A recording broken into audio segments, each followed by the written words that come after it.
1887 সাল। হুইসেল বাজিয়ে চলছে ট্রেন, আর যাত্রীদের আনাগোনায় মুখর স্টেশন।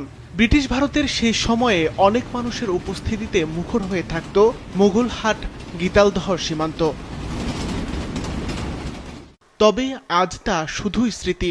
বন্যার কারণে রেল যোগাযোগ বিচ্ছিন্ন হওয়ায় দীর্ঘ 39 বছর ধরে পরিত্যক্ত অবস্থায় পড়ে আছে এই বন্দরটি। গীতালদার কুচবিহার আসাম পর্যন্ত গেত, আর ওদিক থেকে মানে শিলিগুড়ি কোন কোন জায়গার থেকে গাড়ি যানবাহন আমরা যাতায়াত করছিলাম।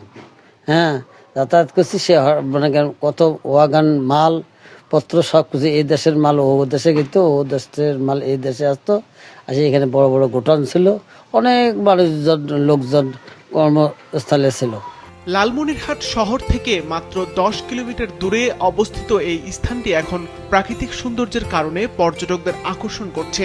বিস্তীর্ণ জলরাশি, সীমান্তের ওপারের দৃশ্য, বিজিবি ক্যাম্প এবং ব্রিটিশ আমলের ধ্বংসাবশেষ সব মিলিয়ে জায়গাটি হয়ে উঠেছে অনন্য এক দর্শনীয় স্থান।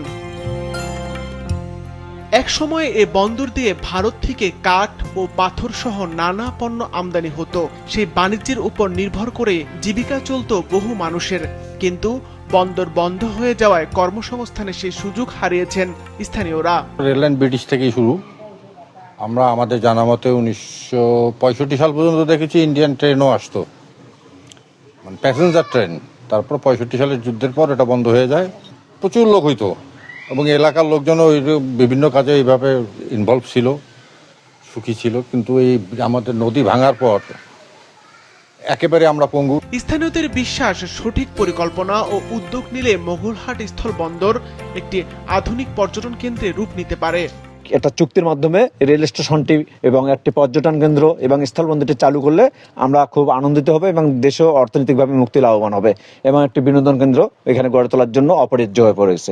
একটা কর্মসংস্থান দেখ, মনে করেন যে স্থলবন্দর করি দেখ, মানুষের সুযোগ সুবিধা কর্ম করার জন্য একটা কোনো ব্যবস্থা করি দেখ। আমাদের পিছনে ভারত বর্ডার, এখানে যদি একটা পার্কের ব্যবস্থা হয় তাহলে খুব ভালো হতো।